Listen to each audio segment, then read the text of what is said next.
और लोकतंत्र का चौथा स्तंभ कोई है तो आप लोग हैं। इस उम्मीद से, इस आशा से ये बड़े बिंदु आपके समक्ष रख रहा हूं कि बड़ी निर्भीकता से ये सवाल पूछे जाएंगे। तो सबसे पहले बात करते हैं किसानों की, गन्ना किसानों की। और ये मेरी जिम्मेदारी है, भारतीय जनता पार्टी की जिम्मेदारी है कि अपना रिपोर्ट कार्ड प्रस्तुत करें पहले तथ्यों को, और उसके बाद कुछ सवाल भी पूछे जिनका उत्तर आपको कभी नहीं मिलेगा, ये मुझे पता है। गन्ना किसानों का भुगतान जब हमारी सरकार आई तो करीब 11,000 रुपए बकाया था, 11,000 करोड़ रुपए। और ये 11,000 करोड़ रुपए का भुगतान भी भारतीय जनता पार्टी की सरकार ने किया, और पिछले 5 वर्षों में 1.5 लाख करोड़ रुपए का भुगतान भी किया गन्ना किसानों को। और सबसे प्रमुख बात यह है कि अन्न संकल्प करने वाले, उनके लिए जनता ये कह रही है ऐसा कोई सगा नहीं जिसे अखिलेश जी ने ठगा नहीं। अखिलेश जी, आपने अन्न संकल्प लिया, आज किसान ये पूछ रहे हैं कि आजम खान जो जेल की सलाखों के पीछे हैं, 2 साल से जिन्हें उच्च न्यायालय ने बेल नहीं दी, जिनके परिवार के ऊपर, और ये लिख लीजिए, ये तथ्य रोंगटे खड़े कर देगा, जिनके परिवार के ऊपर 165 मुकदमे चल रहे हैं, 165 मुकदमे चलते हैं, और किसानों की जमीन जो हड़पता है, जो जेल में है, उसको टिकट दिया जाता है कि तुम जेल से चुनाव लड़ो, हम तुम्हारे पीछे खड़े। उनके पुत्र अब्दुल्ला वो बेल पे बाहर आए हैं, किसानों की जमीन हड़पने के लिए बाहर आए हैं। जेल और बेल करना चाहते हैं विकास को डीरेल, लेकिन उत्तर प्रदेश की जनता ये होने नहीं देगी। और देखिए, ये स्पष्ट कर दूं, ये मेरे हाथ में 2012 का समाजवादी पार्टी का मैनिफेस्टो है। 2012 में उत्तर प्रदेश की जनता ने समाजवादी पार्टी की सरकार बनाई। प्रश्न नंबर 5, क्या वादे किए थे? वादे किए, किसने पूरे किए, किसने दिखाता? वादा है और पढ़ रहा हूं, लागत मूल्य का 50% उसमें जोड़कर जो राशि आएगी वे विभिन्न फसलों का न्यूनतम समर्थन मूल्य होगा। वादा किया इन्होंने, पूरा नहीं हुआ। लेकिन स्वामीनाथन जी के शब्द हैं कि मैं आभारी हूं देश के प्रधानमंत्री श्री नरेंद्र मोदी जी का, जिन्होंने एमएसपी 1.5 गुना किया। 2006 में स्वामीनाथन कमीशन रिपोर्ट आई, 8 साल तक ठंडे बस्ते में डाली कांग्रेस की केंद्र की सरकार, और यह समाजवादी पार्टी का मैनिफेस्टो। वादा किया समाजवादी पार्टी ने, पूरा किया भारतीय जनता पार्टी की सरकार। दूसरा वादा इसी में पढ़ रहा हूं, किसानों के कर्ज माफ करने की व्यवस्था की जाएगी। ये बात मैं गर्व से कह सकता हूं, आदरणीय मुख्यमंत्री योगी आदित्यनाथ जी ने 36,000 करोड़ रुपए का कर्जा किसानों का माफ किया। लगभग 87 लाख 87 लाख किसान परिवार लाभान्वित हुए। वादा उनका पूरा किया हमने। तीसरा वादा इन्होंने किया था कि बीमा करेंगे किसानों की फसल का। मत भूलिएगा, किसानों की फसल नष्ट हुई और 1 रुपए का मुआवजा, 1 रुपए का मुआवजा चेक से दे रहे थे अखिलेश यादव मुख्यमंत्री। चेकबुक छपवाने की कीमत ज्यादा होगी, किसान को अपमानित करके 1 रुपए का मुआवजा दे रहे थे। फसल बीमा योजना में 2208 करोड़ रुपए की क्षतिपूर्ति करी गई। ये क्या दिखाता है? ये सवाल उठाता है कि उत्तर प्रदेश की जनता को चाहे सत्ता में हो चाहे विपक्ष में हो, केवल नकारात्मक राजनीति करेंगे और ठगने का काम करेंगे। अपना मैनिफेस्टो पढ़िए, ये वादे क्यों नहीं पूरे हुए ये बताइए। हमने तो बताया, हमने वादे आपके भी पूरे किए और उसको आगे बढ़ा के जो वादे हमारे थे उसको भी पूरा किया। रिकॉर्ड चीनी उत्पादन हुआ 427 लाख टन। 20 चीनी मिल ऐसी हैं जिनका आधुनिकीकरण किया गया। इनके समय में, जब मैं इनके कह रहा हूं, सपा और बसपा में 21 चीनी मिलें बंद हो गई। उद्योगपतियों को बेच दी जाती थी और कमीशन खोरी में रुपया वापस लिया जाता था। ये पहला मुद्दा मैं समझता हूं कि बड़ा ही महत्वपूर्ण था। दूसरा मुद्दा कानून व्यवस्था।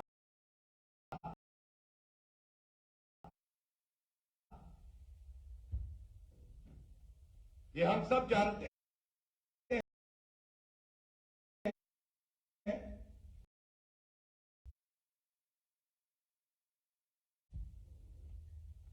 किस तरह से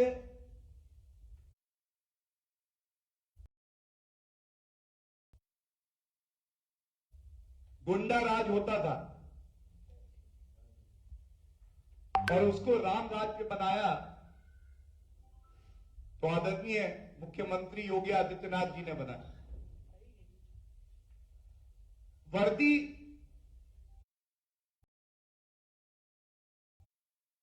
आजम खां की भैंसे ढूंढने तो जा सकती थी, लेकिन महिला की अस्मिता के लिए खड़ी नहीं हो पाती। इसमें वर्दी का दोष नहीं था, हुकुम ऊपर से आता था। जो नेता जेल में है वो अपने जूते साफ करवाते थे। आज वर्दी का रसूख देखिए। वर्दी का रसूख ये है जिनको ये बड़ा डॉन, माफिया, बाहुबली कहते थे, आज वो जेल की सलाखों के पीछे है। 2000 करोड़ रुपए की संपत्ति जब्त हुई है इन अपराधियों की।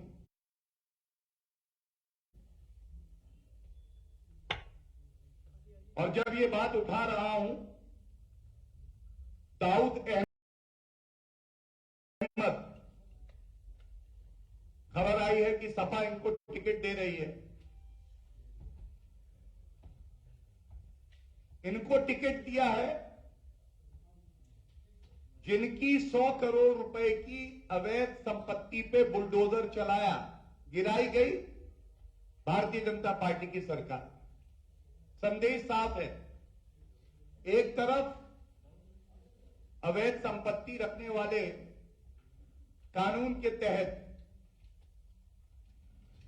उन पे कार्रवाई होगी और दूसरी तरफ सपा की पंचर साइकिल पे जो अपराधी बैठे हैं उनको कहा जा रहा है चिंता ना करना, हम तुम्हारे पीछे खड़े।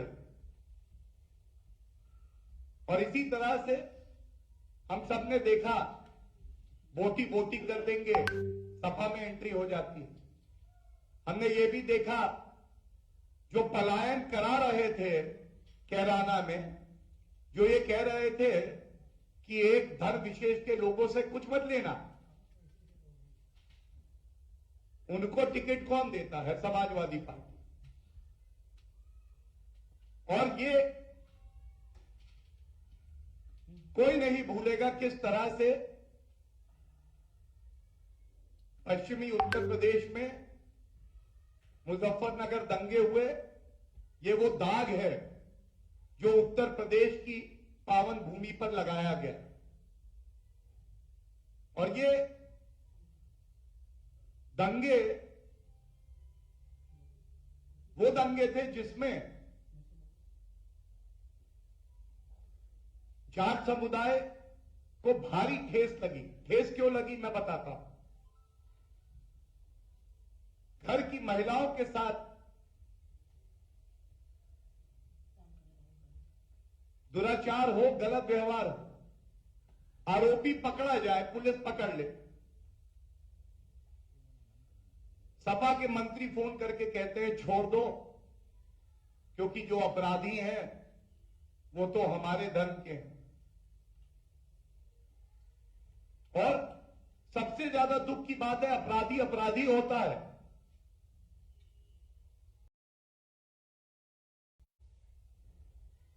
मौलाना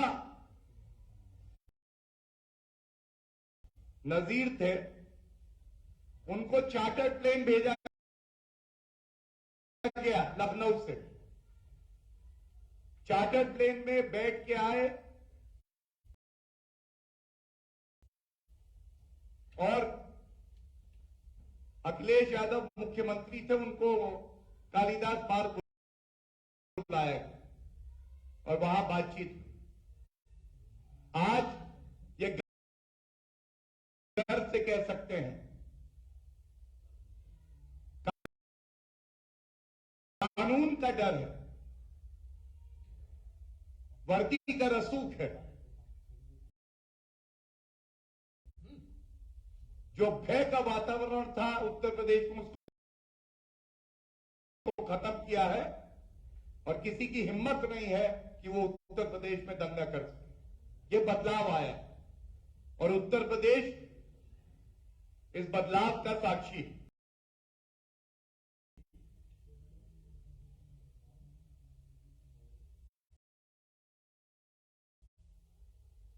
एक बात बड़ी प्रमुखता से मैं और उठाऊंगा।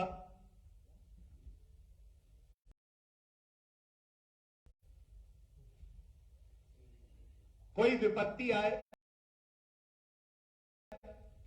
महामारी आए, तो ये परीक्षा होती है मुख्यमंत्री की।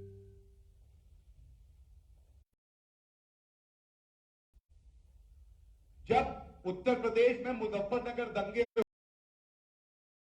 हुए, 65,000 हमारे भाई बहन बच्चे सर्दी के दिनों में टेंट के नीचे थे, पलायन हो रहा था। और एक मुख्यमंत्री का दायित्व तो यह है कि दुख बांटे, सुनिश्चित करे कि जो पीड़ित परिवार है वो घर जा सके। लेकिन उस वक्त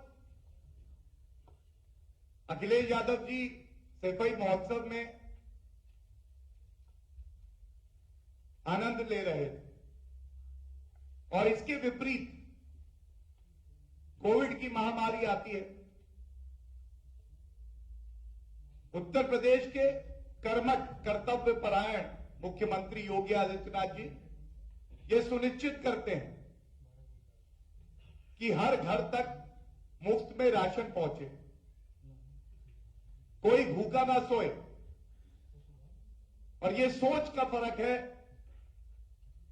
कि उत्तर प्रदेश सरकार भाजपा की 25 करोड़ लोगों को टीके देती है, सुरक्षा कवच देती है, क्योंकि हमें उनकी जान की फिक्र है, चिंता है। और कोई समाजवादी पार्टी नकारात्मक राजनीति हुई करते हुए कहती है ये बीजेपी का टीका है, मैं नहीं लगवाऊंगा। और ये फर्क उत्तर प्रदेश की जनता ने भली भांति देखा।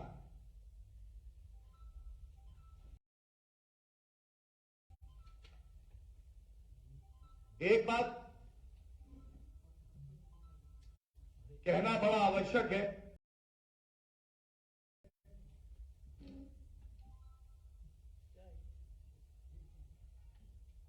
कि उत्तर प्रदेश विकास की राह पे चल रहा है।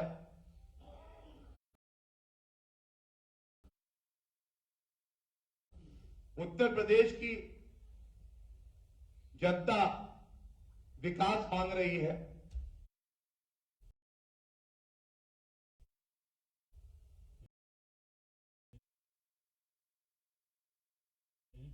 और जो जेसीबी लेके गड्ढे करते थे वो सतर्क हो जाए।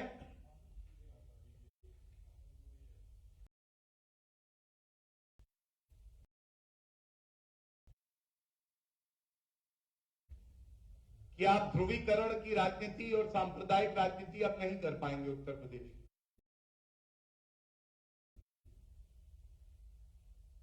बात होगी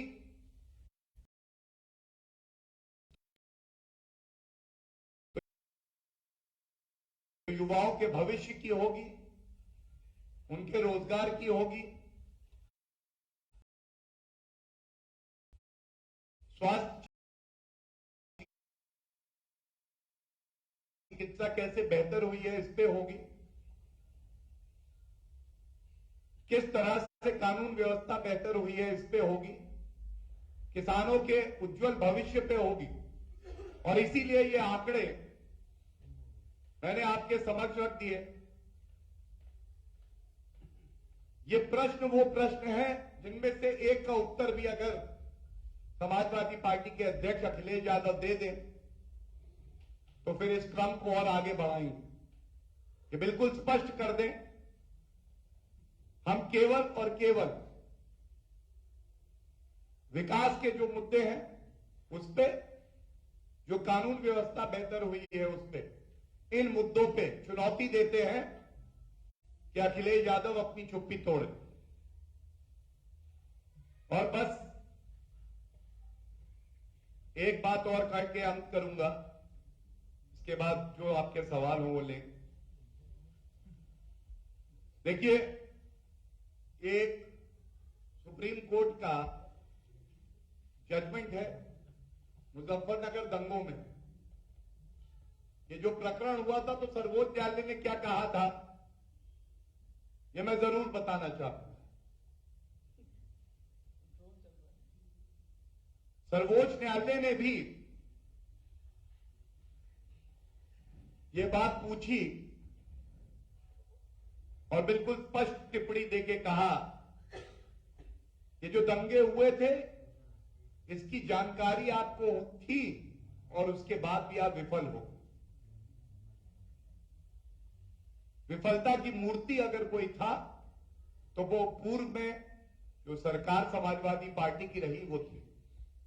और देखिए, from the worst chief minister Uttar Pradesh has travelled a long way. Uttar Pradesh can proudly today से that it has the best chief minister in Uttar Pradesh. And when I say worst chief minister, बड़ी ही प्रतिष्ठित मैगजीन है, उसके cover पर क्या निकला? एक तस्वीर है और लिखा है ऊपर इंडियाज वर्स्ट चीफ मिनिस्टर।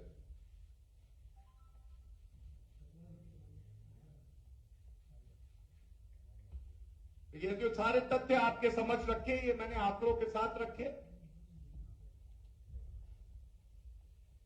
और मैं ये उम्मीद करता हूं कि जो प्रश्न हमने इस मंच से उठाए हैं उनमें से किसी एक का उत्तर तो हमें जरूर मिलेगा।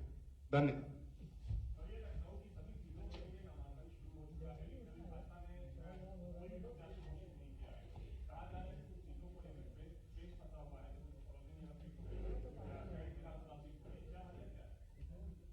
देखिए, हमारी पार्टी की खूबी ही हमारी पार्टी का जो नेतृत्व है, एक ढांचा है, केंद्र का पार्लियामेंट्री बोर्ड है, ये तय करता है और इस पे मंथन चल रहा है। आपने देखा इससे पहले भी सूचियां आई हैं, बहुत जल्द ही आगे भी सूची आएगी और आपके समक्ष रखी है।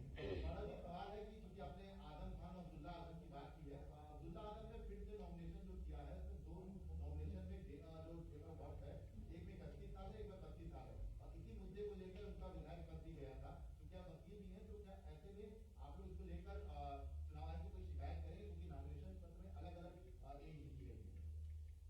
देखिए, भारतीय जनता पार्टी जरूर इस पे विचार विमर्श करने के बाद उचित कार्रवाई करेगी, लेकिन जिनकी सदस्यता रद्द होती है वो अपनी धोखाधड़ी से बाज नहीं आ रहे हैं। और चुनाव आयोग जो कि एक संवैधानिक संस्था है, मुझे पूरी उम्मीद है कि वो जो ये झूठ फरेब की राजनीति है इसका संज्ञान लेके उचित कार्रवाई की। एक सवाल ये है कि अमित शाह जी लगातार जो है पश्चिम यूपी का दौरा कर रहे थे, लोगों को कैंपेन कर रहे थे। आज अखिलेश यादव जा रहे हैं और जयंत चौधरी साहब वहां पर कॉन्फ्रेंस करेंगे, तो कैसे देख रहे हैं आप लोग? क्योंकि पहले उन्होंने पश्चिम यूपी का दौरा किया, जाटव के साथ बैठक की, तमाम हर वर्ग पर गए, अब अखिलेश यादव वहां पहुंच रहे हैं। देखिए, जैसा मैंने कहा कि जाट समुदाय का एक भावनात्मक जुड़ाव भारतीय जनता पार्टी से है। 18 ऐसे हमारे प्रत्याशी हैं जो जाट समुदाय से आते हैं और सपा ने केवल और केवल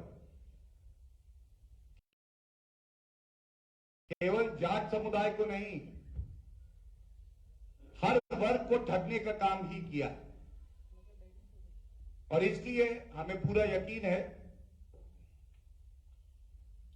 कि समाज के हर वर्ग का आशीर्वाद वो भारतीय जनता पार्टी को मिलेगा और पुनः भारतीय जनता पार्टी की सरकार बनेगी और पिछली बार से ज्यादा सीटों से बनेगी।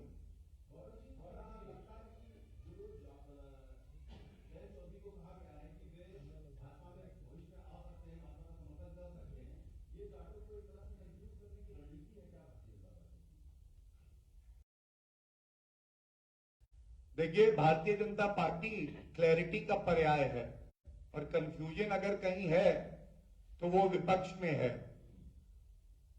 कोई किसी को कंफ्यूज नहीं कर सकता है। चुनाव अपने कार्य पे, अपनी प्रतिबद्धता पे लड़ा जाता है और जनता बहुत समझता है। लास्ट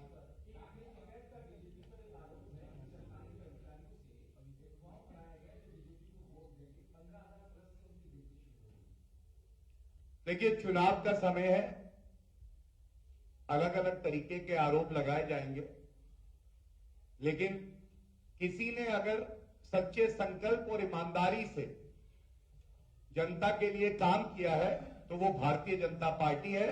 और इसीलिए हमें यकीन है कि हर कॉन्स्टिट्यूएंसी में कमल ही खिलेगा। धन्यवाद। Thank you.